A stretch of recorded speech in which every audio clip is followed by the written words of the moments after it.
This is a world in revolution, and we are now going to talk about the situation in Ukraine. Today, April 9, 2025, at 8 a.m. here in Rio de Janeiro, 2 p.m. in Kiev, at the time I am recording this video, we had a small Russian drone attack against Ukrainian cities, particularly against Kharkiv and Dnipro, which were heavily hit by Russian drones from yesterday to today. But the Ukrainians also launched drones against Russia. Unlike the Russians who launched drones against commercial buildings, residential buildings, the Ukrainians hit 2 air bases, one here in Pensacola and another here in northern Italy. And we also have information that in the last few days the Ukrainians managed to shoot down a Tu-2M3, okay? We don't know if it was that Tu-2M3 that crashed, that the Russians said was an accident, but I imagine it was something else anyway. Except a Russian bomber plane, which is an expensive plane after all, right? On the front line, there has been no major change from yesterday to today. And what's more, we have the explosive information that the Ukrainians found 2 Chinese soldiers from a group, captured 2 Chinese soldiers from a group of 6 Chinese soldiers who were working here in the Donetsk region, right? Well, of course, they say they were volunteers, that is, they were not there with cooperation between China and Russia, but rather that they were merely volunteers who were fighting for Russia, just as Brazilians go to fight for Ukraine, etc. Some Chinese fight for Russia, in fact, some Chinese fight for Ukraine too. But according to the Ukrainian government, there is more to it than that, because it seems that there is strong cooperation between China and Russia to send Chinese soldiers to the front line. The Chinese government's interest would be precisely in training soldiers for war. Let's also talk about the oil that continues to melt due to Trump's tariffs, and this is scaring the Russians. People are pointing out the fact that the Russians use one type of oil for one budget and another type of oil for another budget, so that the Russian economy is in a terrible mess at the end of the day. Let's talk about these and other subjects in detail. This news was suggested by Esticao Verao, Dinis M. Revolução and several other people. Thank you to the people who suggested news on our website, novolving.com. And thank you to you who are watching our video. If you like our content, please like it and subscribe to the channel, okay? Let me give you 2 good pieces of news. 1, I'm going to interview a Brazilian volunteer who has been fighting in Ukraine for some time now, okay? We're going to interview him to tell people who are interested in signing up to fight in Ukraine, so he can give his opinion on what it's like, right? And since he's Brazilian, it's going to be in Portuguese, so everything is much easier. We're going to do this interview on the channel in the next few days. Also, I'd like to remind you about our raffle. We're holding a raffle to help the people of GER and KIV, where there are already a number of Brazilians who are there and need help, a place to stay, things, anyway. The people there arrange things to fix that kind of thing, right? Alex Silva is the one who coordinates that there. And our raffle is for a helmet from a Russian soldier who was killed in Barmut. So it's a war trophy. Hey, there are other prizes here. If the winner doesn't want the helmet and prefers the lamp, they can ask for a lamp. We have 2 lamps here to send, if necessary. There are other prizes too. I'll leave the link to this description of the prizes here and also the raffle link for anyone who wants to participate, okay? Almost 60% of the raffle tickets have already been sold, and there are still 10 days to enter. The draw should be on the 19th. Hey, but if the numbers run out before then, and they usually run out before then, okay? The raffles usually run out before then, we'll hold the draw before then too. Don't forget to participate and help in this great effort in Ukraine. Well, speaking about the situation there, Russia launched an attack with 55 Shahed drones against Ukraine. 32 of them were shot down by anti-aircraft artillery, another 8 were suppressed by electronic warfare and, in other words, 15 still hit targets there, right? Unfortunately, a lot of things were hit in Dnipro, this city here, and also in Kharkiv were the main focuses. We have some very sad images here, look. Putin's forces are launching a massive drone attack against the city of Dnipro. The city is on fire, there are victims. People are rushing there to rescue. The Russians have been using drones with thermobaric munitions, which are incendiary munitions. This is prohibited for use against civilians. It's okay to use them against military personnel, but the Russians are using them. The Russians are using a civilian city. It's in Dnipro.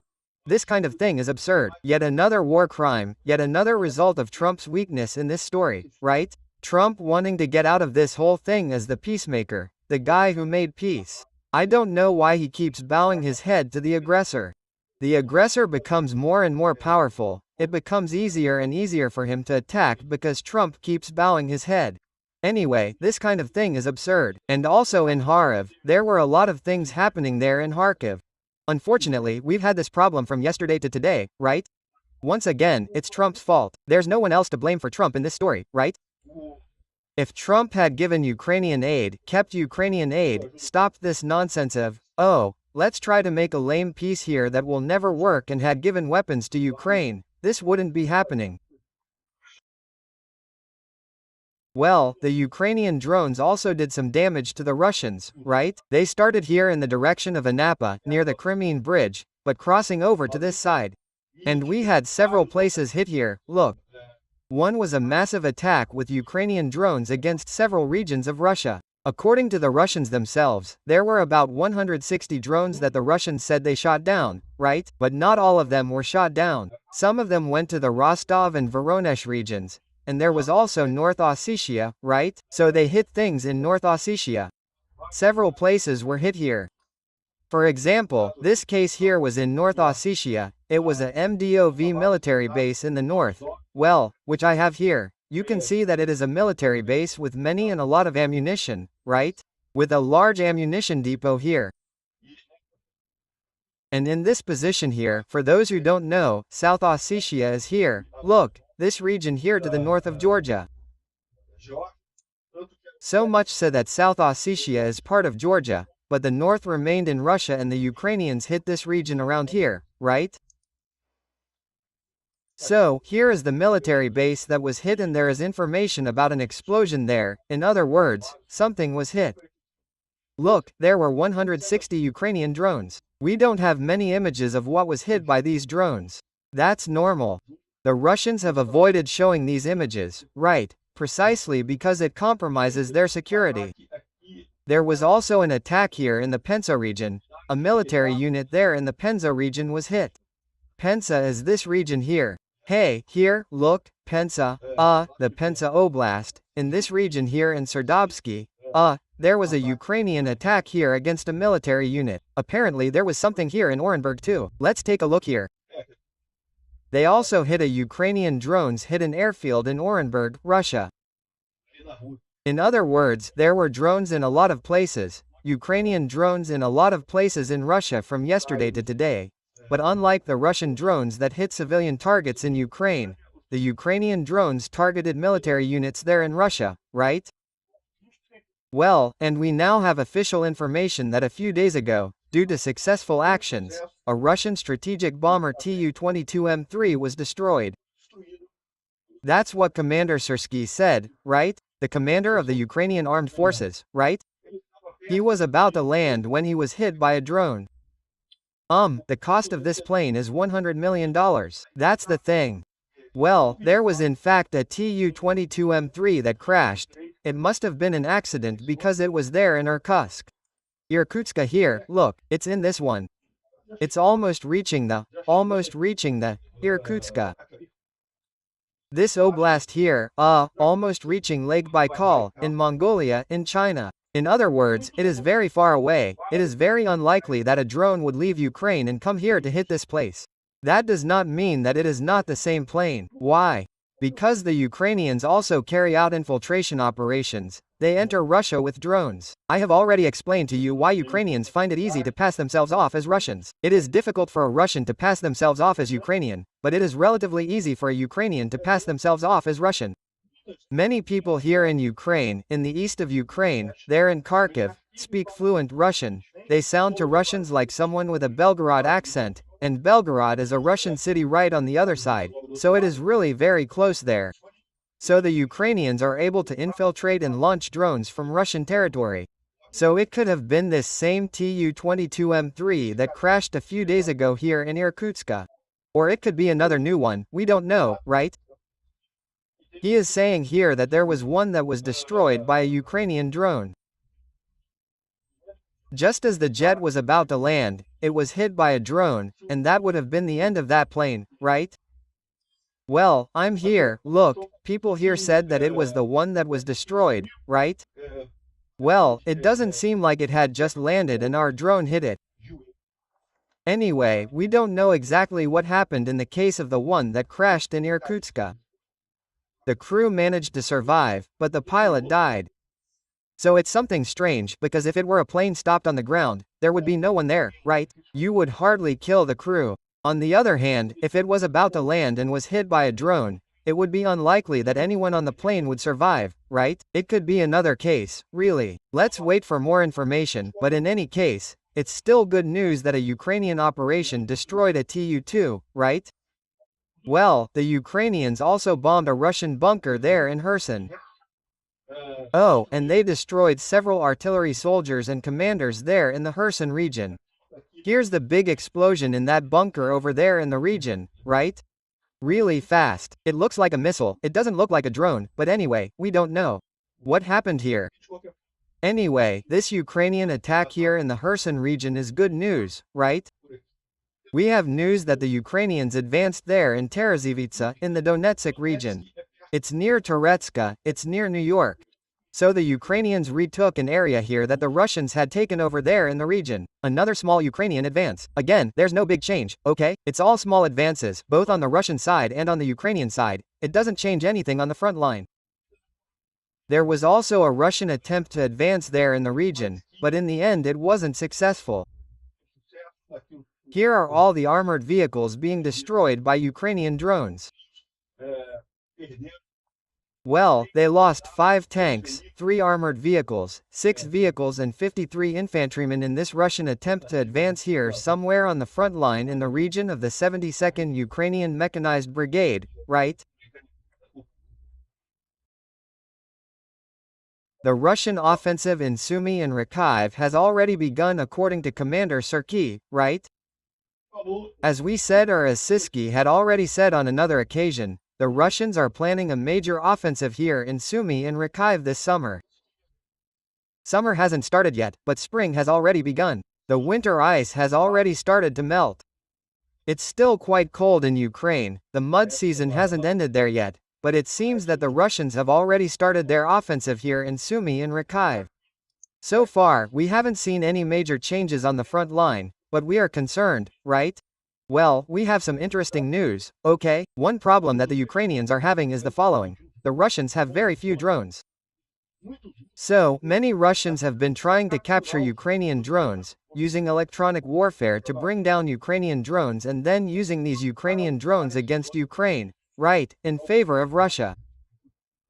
That's the level of lack of equipment that the Russians have.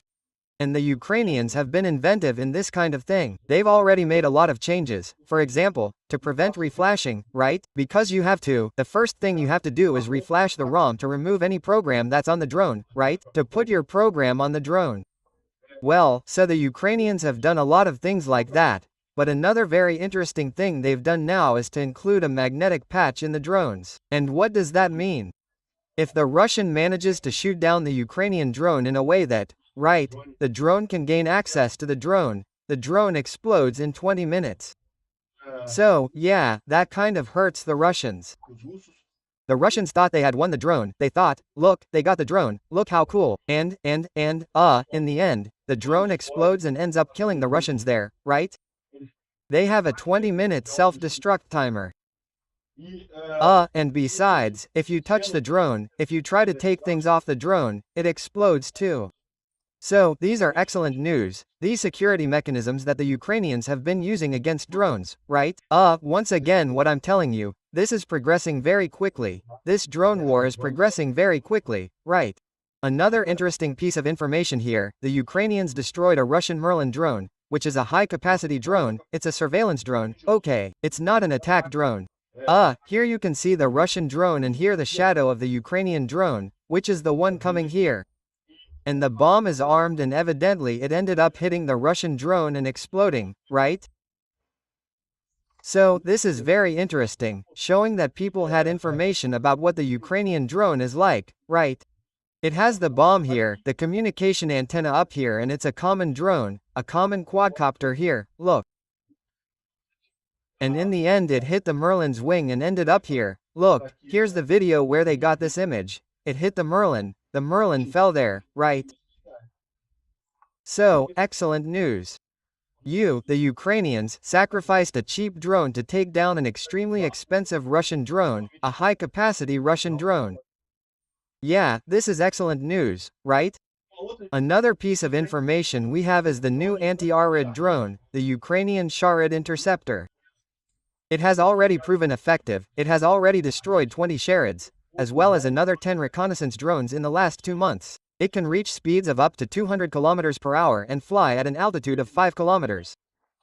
So this is yet another drone, another Ukrainian innovation that is being used to eliminate Russian drones, right? It's interesting that its shape is not very different from the shape of the Shahed drone itself, right? Well, there's a lot of automation, precisely because it's very difficult to pilot these drones from a distance. But the moment you lock onto the target, it does all the work by itself. This is excellent news. And one more thing, as I say, there are more and more drones being used. Look how dynamic things are, right? And this is something I've already said here. I imagine that if there's someone from the Brazilian army, from the Brazilian armed forces who watches my channel, they have to pay attention to this thing. The type of weaponry that we have today, man, this is going to be totally obsolete. Look, I've said this several times here, but the one who's saying it here now is General Calvin, who's from the United States. In a conference at the House of Representatives in the United States, he said that 80% of Russian deaths in Ukraine are caused by low-cost drones, defined with software and IFPV, that is, first-person view drones, which are those drones where you wear virtual reality glasses and pilot the drone as if you were piloting an airplane, right?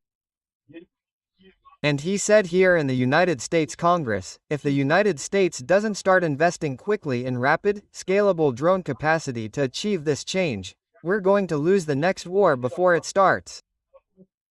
In other words, the war capacity that Russia and Ukraine have today, precisely because they're working with drones, because they're developing this drone business, Ukraine much more than Russia, but Russia is also developing this capacity, right?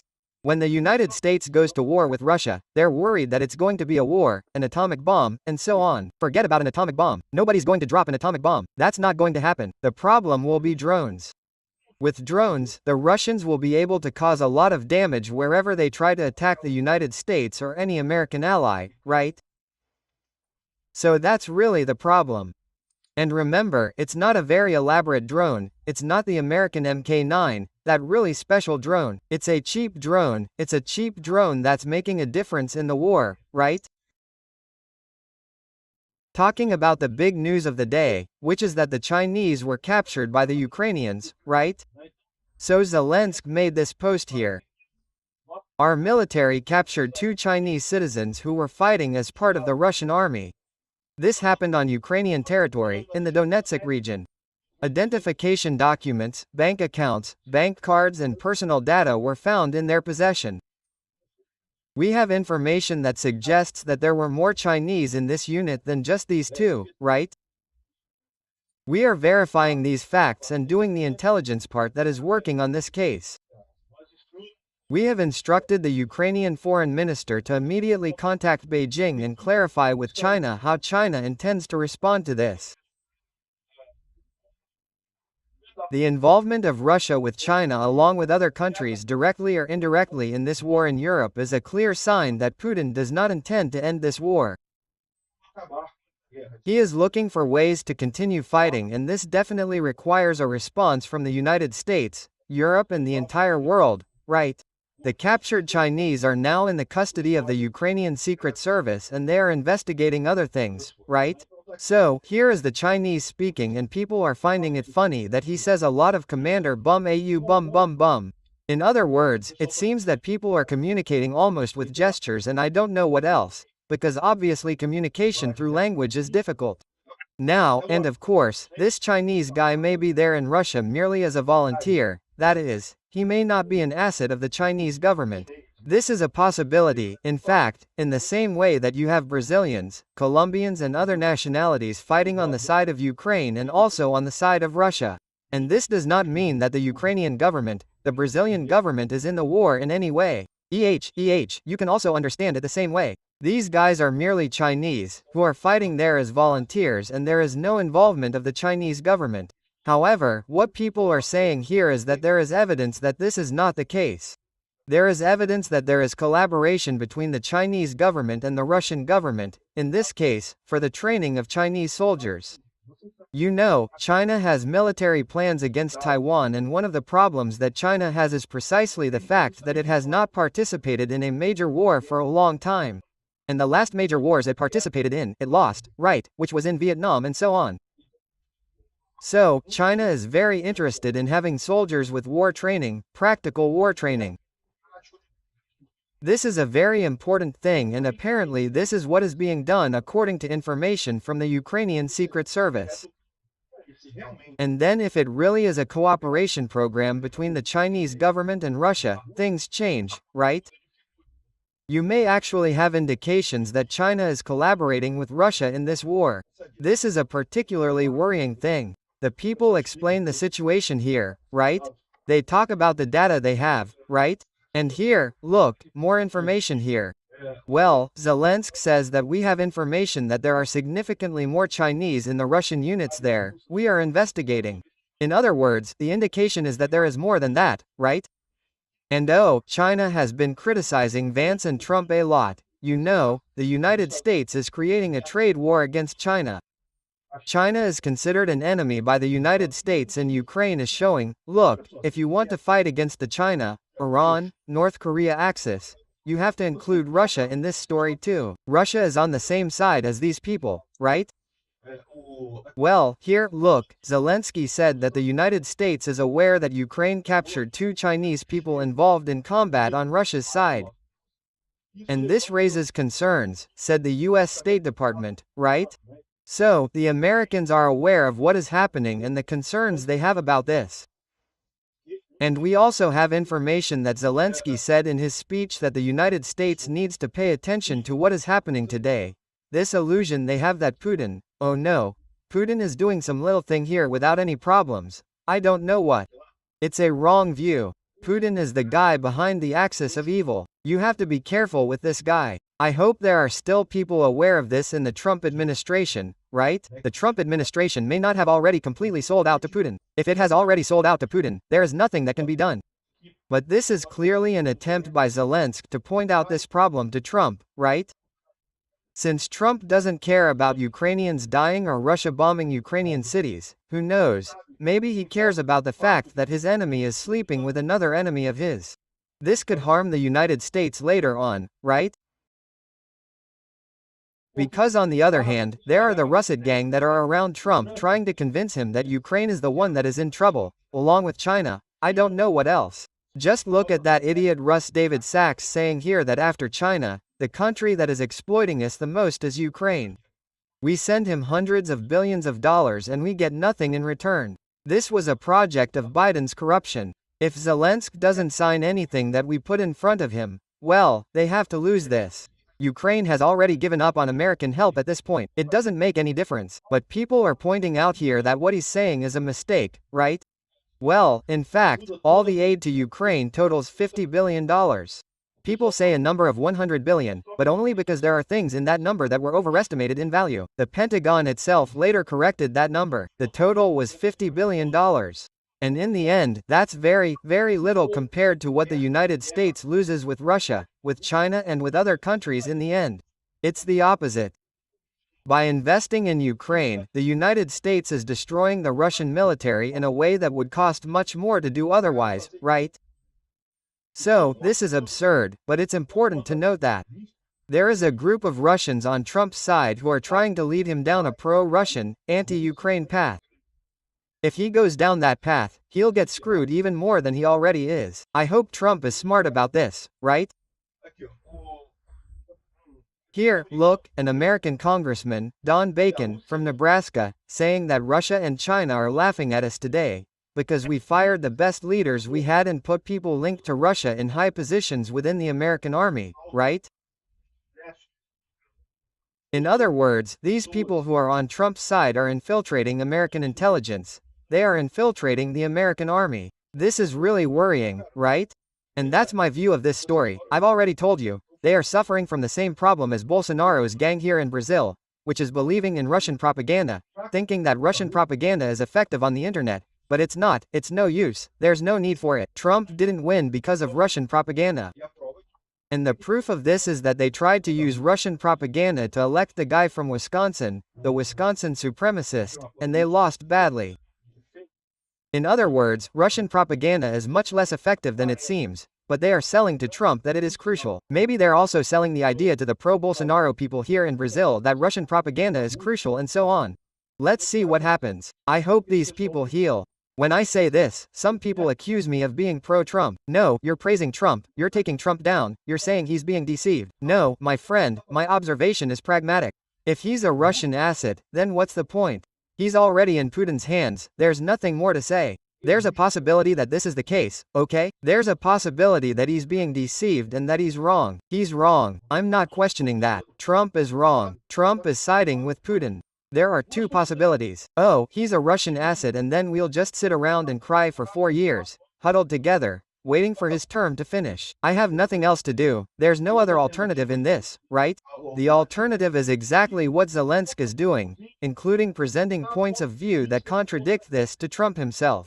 Look, Trump, you want to fight with China, you want to save money, that's the motto of your government. Look, you're helping a friend of China, a friend of China. You, Russia is a friend of China. The two are in this together. If you help Russia, you're helping China too. So this is the point of what I'm saying here and what Zelensky is adopting as well. It's not a question of excusing Trump or excusing Bolsonaro or anything else. It's a question of really seeing the only alternative you have that you can pragmatically do something about it, which is to try to convince the other side. Now, I agree, if Bolsonaro is a Russian agent, if Trump is a Russian agent, there's nothing we can do, it's over, right? Lula, I'm sure he's a Russian agent. Lula has always been a lover of dictators throughout Brazil's history. You can see Lula throughout the entire history of dictatorship. Lula praises it, Lula likes it, Lula is close to it, Lula wanted to do that. Bolsonaro, at least, is wrong in the case of Russia. In the case of Israel, for example, he is on the right side. He wanted to join the CDE. He wanted to join the free trade countries here in the Western Hemisphere. So, Bolsonaro is wrong in the case of Russia, but he is right in other cases. Maybe he is just being fooled by this same idea that it is important to give in to Russian robots. It is important to give in to Russian disinformation, right? They are wrong, right? It is not that important in the end. And well, the Institute for the Study of War talks here about these Chinese who were captured by Zelensky, by the Ukrainians and so on. But basically I say that we have already said here, there is no change in relation to that, right? Very bad news for Russia, as I said, although Trump excluded Russia from his tariffs, in the end, Russia is getting screwed in this story. Because, remember, a big effect of Trump's tariffs, regardless, people have this idea that Trump is hitting China with tariffs. Trump is hitting Europe with tariffs. No, Trump is hitting the Americans with tariffs, because it is the Americans who, when they buy something from China, who, when they buy something from Europe, will have to pay more. Now Trump is fighting with the Americans, he is not fighting with China, he is not fighting with Europe, he is not fighting with anyone. And yeah, but anyway, right, and people see this as they don't see it. Trump is doing this. He is helping Russia not to give 10% to Russia. It makes no difference. The whole problem is that this will cause an economic slowdown. Some even talk about a crash or a recession, I don't know. It may be just a slowdown, but even if it is a slowdown, the price of oil drops. If you have an economic slowdown, less economic activity all over the world, the price of oil drops. And that's what's happening here. Look, the price of Brent fell below 57 for the first time since February 2021. In other words, global markets are predicting a global recession. Again, I don't know if it's going to be a recession. It could be a crash, it could be much worse, or it could be less than that. It could just be a slowdown, but there will be at least a slowdown. There will definitely be a slowdown with these tariffs, and with that the price of oil tends to fall, right? Now, the curious thing about this is that this is Brent oil, right, which is the most common in the world. There's also another type of oil, raw crude, right, which is Russian oil itself. And it's already falling below 50, it's falling even further. In other words, this makes the Russian situation even more complicated. Below $70, Russia can no longer make a profit selling oil there with the sanctions, right? If there were no sanctions, they would even make a profit, but since there are sanctions, it is increasingly difficult for them to explore and sell oil, and they end up making a loss. It is already below 50. This way, Russia is going to get screwed. And another curious story that Prune brings here is that the Russian federal budget uses the price of Ural oil as its basis, while the Russian central bank uses Brent to calculate its scenarios. In other words, there is a problem here because one does not communicate with the other, right? The two prices, in theory, when one falls, the other falls too. When one rises, the other rises too. But they are different prices. There is some decoupling here. This must cause some confusion in the Russian budget that I don't even want to imagine, right? Anyway, in the end, more confusion will cause more problems for Russia in this aspect, right? And well, Europe is secretly or silently transforming Ukraine into a $15 billion war machine, right? The production of 50 million FPV drones and 3,000 cruise missiles by 2025 is what is planned. In other words, Ukraine is becoming the great military power in Europe and the military power in what matters, which is drones and missiles, which is the bulk of the war today. Meanwhile, Trump is promising to invest $1 trillion in American defense, but it is not very clear what they are going to do with it.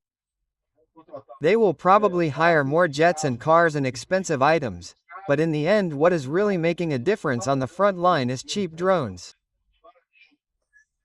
A huge mistake by the Americans in this. Europe is getting it right? And that is what I tell you, Ukraine is becoming the great security provider for Europe, right? In other words, it is becoming Europe's shield. Excellent news, because this will accelerate Ukraine's integration into Europe, into NATO. Soon it won't be Ukraine that wants to join NATO, it will be NATO that will be asking for help from Ukraine, because Ukraine will be much stronger than NATO in the end, right? Well, and just to conclude here, there was a report on Sunday with Hool telling the story of a reunion of a Ukrainian family. The girl came here to Brazil, then brought her sister and her son, her nephew, and they reunited here in Hool's cauldron. I think the story is cool, showing the terror that is happening. It's a positive view of things, right? Yeah, of course, it's a bit of a sugar-coated story, but it's typical of this type of program. On Sunday, Luciano Hull, although I have many reservations about his political position here in Brazil, the truth is that on the issue of Ukraine he has been on the right side of this discussion. Thanks for watching the video until the end. If you liked the content, don't forget to leave a like. This helps the channel grow and reach more people. If you didn't like it, leave a dislike and explain in the comments how we can improve. Also comment on suggestions for topics that we can bring here. Insulting comments or those defending dictatorship and war criminals will be summarily blocked. Thank you for your understanding. If you are not yet subscribed to the channel, consider subscribing by clicking the subscribe button below and checking the bell for all notifications. If you want to help the channel, see how you can do so on our website.